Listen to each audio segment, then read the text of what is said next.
That'd be kind of cool if you could go in there. Burials and ritually cached offerings have been found by the hundreds, as have choltuns, subterranean chambers of enigmatic function excavated in bedrock. That doesn't look small to me. You're like, we've seen that. Yeah, right here. This was one right here. Perhaps as many as 10,000 earlier platforms and buildings lie beneath the surface.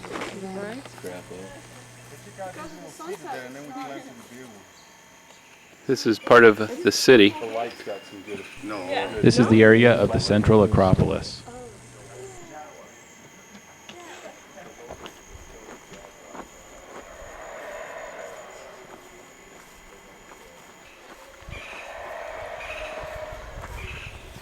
When we heard a bone-chilling roar in the distance behind the central plaza, I took off with my video camera to see if I could tape whatever it was.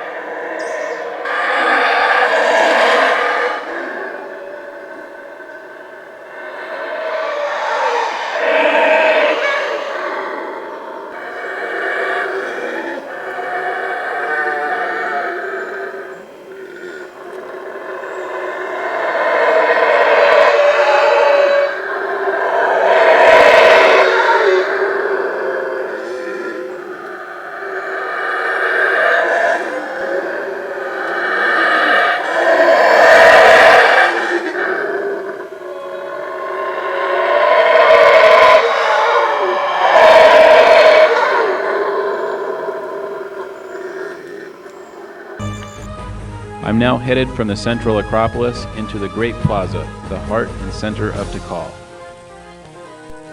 In the Great Plaza, Temple Number 1, the Temple of the Jaguar, faces Temple Number 2, the Temple of the Masks, on the opposite side. Here I'm standing on top of the Temple of the Masks, videotaping.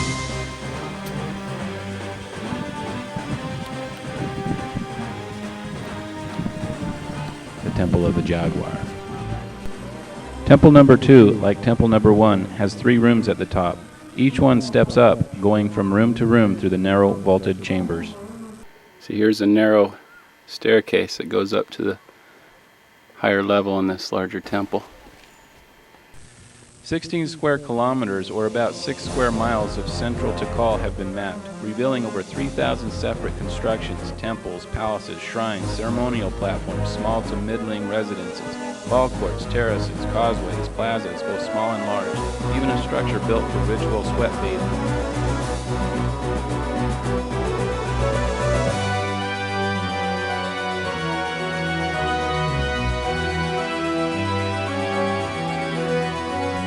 Concentrated in and about the ceremonial precincts of the city are over 200 stone stelae with accompanying altars. These are vertically set shafts of stone with round drum-shaped stones at their bases. And now we're looking at the main plaza again, with the sacrificial altars in the main floor area. Notice that there are sacrificial altars at the base of each of them. Tikal is a national park and has a wide variety of plant and wildlife. In Spanish, this is called a pasote. It's a vulture.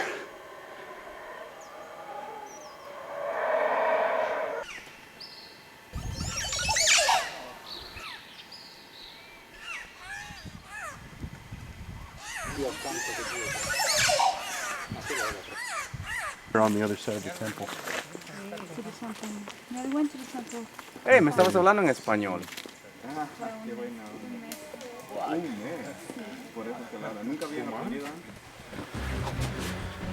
See, these are the beds, huh? Yeah, right here. You slept on that. With the little windows, so he can do some reading. So light comes through that window. Look how deep the walls are on that. The interior. This stela talks about the king. And on the left side are inscriptions telling about how long he reigned as the king here. And to the right, there's another stela with an inscription on it. I'm not sure. It used to be for an altar to do the sacrificial things. This one looks more like a calendar. It's got the hieroglyphs around the side. See the round one? there, Sergio. Yeah, I see. It looks similar to what the calendars are. In fact, I can see that there are dates on the calendars. I recognize the numerical system. Are you sure I'm in? We're inside the top of the tallest pyramid at Tikal.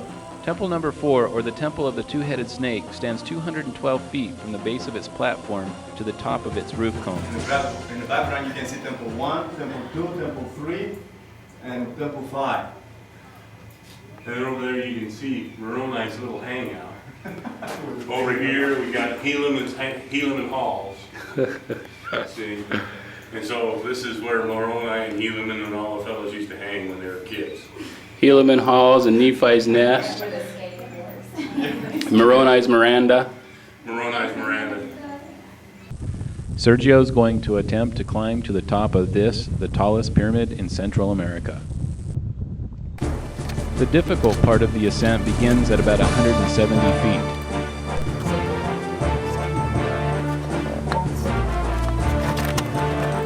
So when are you going to get that skill?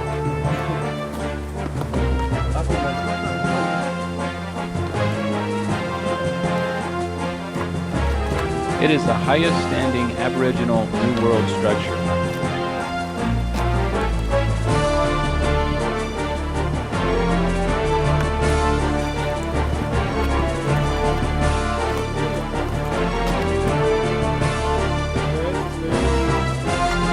They're going up.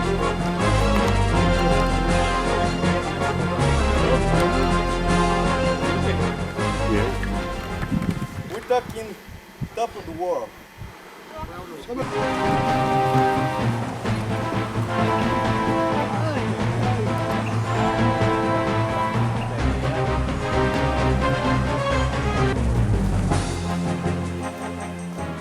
It's an ancient pathway covered by roots. You can barely see the staircase beneath.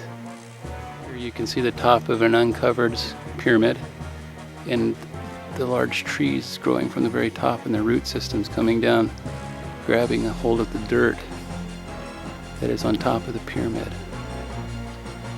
This is how the pyramids are all eventually destroyed as the roots go in between the rocks and pry them open. The pyramid will eventually crumble. It was split in half by this tree hundreds of years ago. If I come around this other side, you look at the tree roots, you can see the other side of that sacrificial circular stone embedded right here on this side. Split it right in half and then grew up. But if we come over here to the base, we can see the stela stones and the sacrificial altars. Another tree growing up over this one. It hasn't broke it, but it's growing on top of it. Here's a picture of the pyramid with 9 stelas and sacrificial altars in front of them. 9 was a significant number to them, and each of the altars, or each of the pyramids that had altars in front of them, typically had 9 total. There are 3 or 4 other ones just like this around the area, but they haven't bothered to uncover them because they're identical to this. You're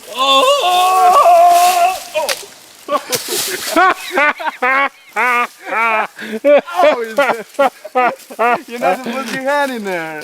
Ouch! Well, at least the vine held me. That was a good one, Mark.